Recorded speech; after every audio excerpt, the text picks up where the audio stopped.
Praise the lord. శుభోదయం. అనుదిన ఆహారం అనే ఈ ఆధ్యాత్మికమైన కార్యక్రమానికి సుస్వాగతం. మనుషుడు రొట్టె వలన కాదు, దేవుని నోట నుండి వచ్చు ప్రతి మాట వలన జీవించును. ఈరోజు దేవుని యొక్క వాక్య ఆత్మీయ ఆహారము కీర్తనల గ్రంథము 36 అధ్యాయము 3 వచనంలోని మొదటి భాగము. వాని నోటి మాటలు పాపమునకు కపటమునకు ఆస్పాదములు. దేవుడు అంటే నీతి, న్యాయము, సత్యము, మంచితనము, ప్రేమ, జాలి, దయ, కృపతో నిండి సకల చరాస్తులను పరిపాలన చేయు నిత్య సార్వభౌముడు గలవాడు. మానవుని జ్ఞానానికి ఊహకు అతీతుడు, ఆది అంతము లేని నిత్యుడు. ఇట్టి సుగుణాల సంపన్నుని యందు భయభక్తులు లేని వారు, ఈ మహోన్నతమైన వానిని కలిగి లేనివారు, ఆయనతో ఎలాంటి సంబంధాలు లేనివారు, ఇట్టి వారి నోటి మాటలు పాపమునకు కపటమునకు ఆస్పాదములు. వీరు శరీర సంబంధులు, లోక ఆశలచే ఏడవబడుచున్నారు. ఇట్టి నోటి నుండి వచ్చు మాటలు దేవునికి వ్యతిరేకమైనవి. ఆ మాటలతో ఎంత మాత్రము నీతి, న్యాయము ఉండవు. వీరికి దేవుని రాజ్య ప్రత్యక్ష లేనివారు. వీరికి పునరుద్ధానంతో అంటే క్రీస్తుతో లేపబడిన ఎలాంటి అనుభవము లేనివారు.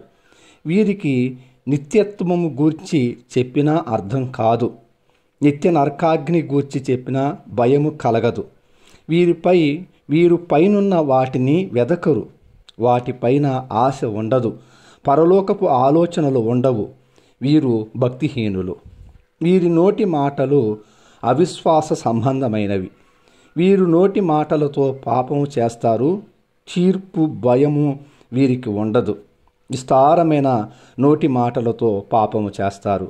వీరికి దేవుని యందు భయభక్తులు గలవారంటే నవ్వుగా, హాస్యాస్పదంగా కనిపిస్తారు. దేవునికి సాతానునికి మధ్య వివాదం వలన యోబు సమస్తమును నష్టపోయాడు. చివరకు మంచి ఆరోగ్యము కూడా యోబుకు లేదు. తాను నివసించుచున్నటువంటి దేశమందు అతని కంటే గొప్పవాడు లేనంత సంపన్నుడు యోబు. ఒకే రోజు అతని కంటే దరిద్రుడు లేనంతగా సమస్తమును కోల్పోగా, దేవుడు ఇచ్చెను, దేవుడు తీసుకొనెను అని చక్కగా పాటలు పాడుతూ దేవునిని తన నోటి మాటలతో స్తుతిస్తూ ఉంటే, తన భార్య వచ్చి యోబును, దేవునిని కూడా తన నోటి మాటలతో దూషించటం మొదలుపెట్టింది. భక్తిపరుడైన యోబు నోటి నుండి వచ్చిన మాటలు దేవునిని స్తుతిస్తుండగా, భక్తిహీనురాలైనటువంటి యోబు భార్య నోటి నుండి వచ్చిన మాటలు దైవ దూషణపు, పాపమునకు, కపటమునకు ఆస్పాదములు. మన నోటి నుండి వచ్చే మాటలు మన స్వభావమును తెలుపును.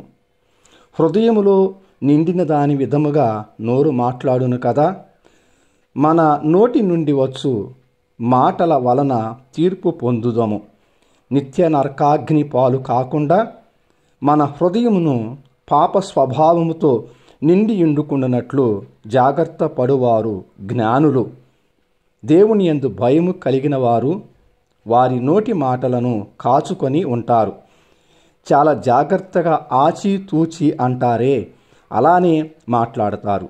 వారి మాటల ద్వారా తీర్పు పొందుకున్నట్లు తమను తాము కాపాడుకుంటారు, యోబులాగా. అవును, దేవుని వాక్యము యోబును గూర్చి నోటి మాటతో కూడా పాపము చేయలేదని సాక్ష్యం చెబుతుంది. ఆరోగ్యమంతా క్షీణించింది, కానీ నోరు బాగానే పనిచేస్తుంది యోబుకి. తన కుటుంబంలో అందరూ చనిపోయారు, కానీ యోబు భార్య చనిపోలేదు. ఆమె నోరు బాగానే ఉంది. యోబు నోటి మాటలు దేవుని స్తుతించుచుండగా, యోబు భార్య నోటి మాటలతో దేవునిని దూషించింది. దేవుని భయము బుద్ధిగా లేని యోబు భార్య. యాకోబు తాను రాసిన పత్రికలో నోటి మాటలతో పాపము చేయు మనము బోధకులము కాకుండుట మంచిది అని వ్రాసి ఉన్నారు. అంటే మాటల యందు తప్పిపోయే పాపము, మన నోటి నుండి ఏ మాట వచ్చిద్దో ఆ ప్రకారము లేని జీవితము.